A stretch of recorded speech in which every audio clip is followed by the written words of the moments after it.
एक समय की बात है, राजा शिकार खेलने को वन को चले गए थे। घर पर रानी और दासी थी।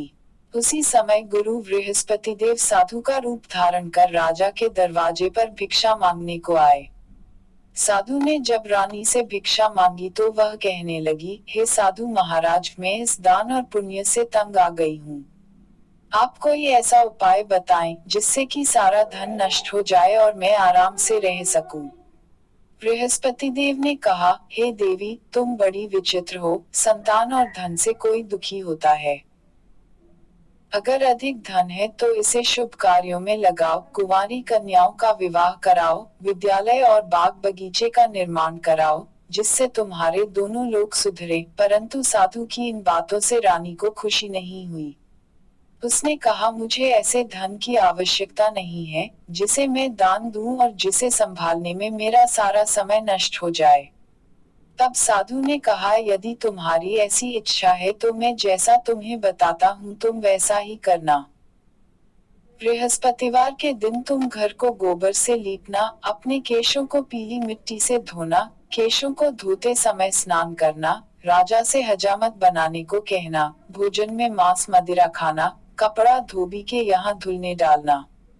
इस प्रकार 7 बृहस्पतिवार करने से तुम्हारा समस्त धन नष्ट हो जाएगा। इतना कहकर साधु रूपी बृहस्पतिदेव अंतर्ध्यान हो गए।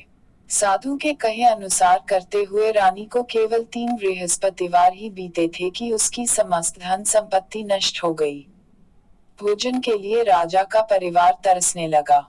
तब एक दिन राजा रानी से बोला, हे रानी, तुम यहीं रहो, मैं दूसरे देश को जाता हूँ, क्योंकि यहाँ पर सभी लोग मुझे जानते हैं।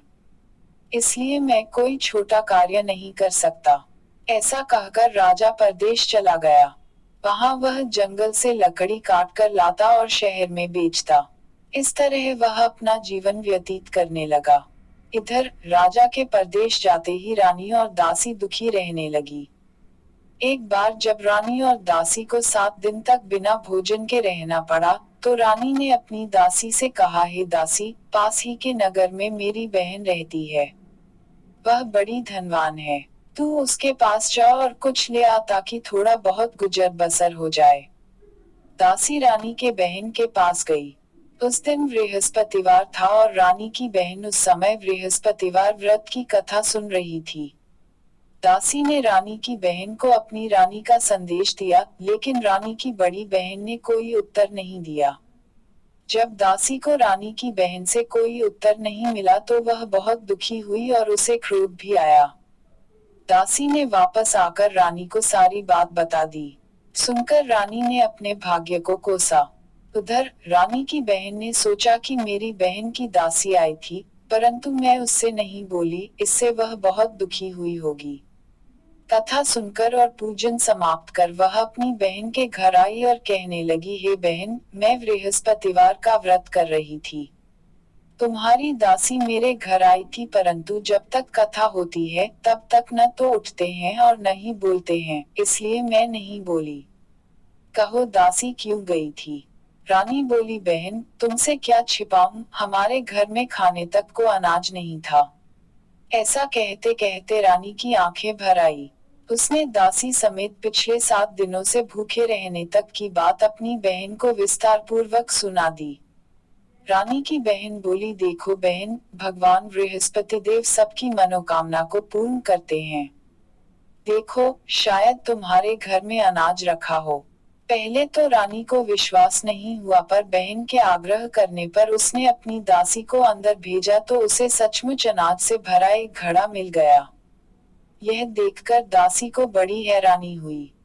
दासी रानी से कहने लगी, हे रानी, जब हमको भोजन नहीं मिलता तो हम व्रत ही तो करते हैं, इसलिए क्यों न इनसे व्रत और कथा की विधि पूछ ली जाए ताकि हम भी व्रत कर सके। तब रानी ने अपनी बहन से बृहस्पतिवार व्रत के बारे में पूछा।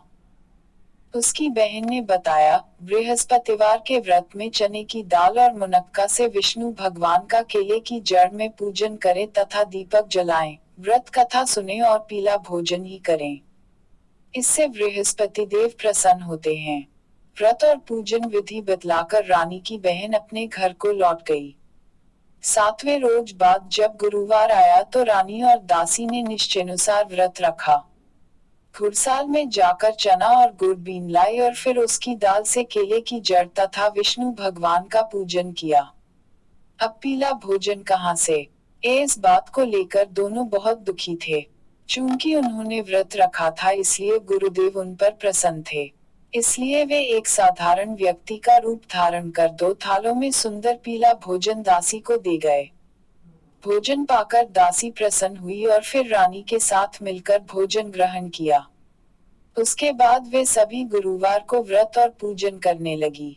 बृहस्पति भगवान की कृपा से उनके पास फिर से धन संपत्ति हो गया, परंतु रानी फिर से पहले की तरह आलस्य करने लगी। तब दासी बोली, देखो रानी, तुम पहले भी इस प्रकार आलस्य करती थी, तुम्हें धन रखने में कष्ट होता था, इस कारण सभी धन नष्ट हो गया और अब जब भगवान गुरुदेव की कृपा से धन मिला है तो तुम्हें फिर से आलस्य होता है। बड़ी मुसीबतों के बाद हमने यह धन पाया है, इसलिए हमें दान पुण्य करना चाहिए, भूखे मनुष्यों को भोजन कराना चाहिए और धन को शुभ कार्यों में खर्च करना चाहिए, जिससे तुम्हारे कुल का यश बढ़ेगा, स्वर्ग की प्राप्ति हो और पितर प्रसन्न हो। दासी की बात मानकर रानी अपना धन शुभ कार्यों में खर्च करने लगी, जिससे पूरे नगर में उसका यश फैलने लगा।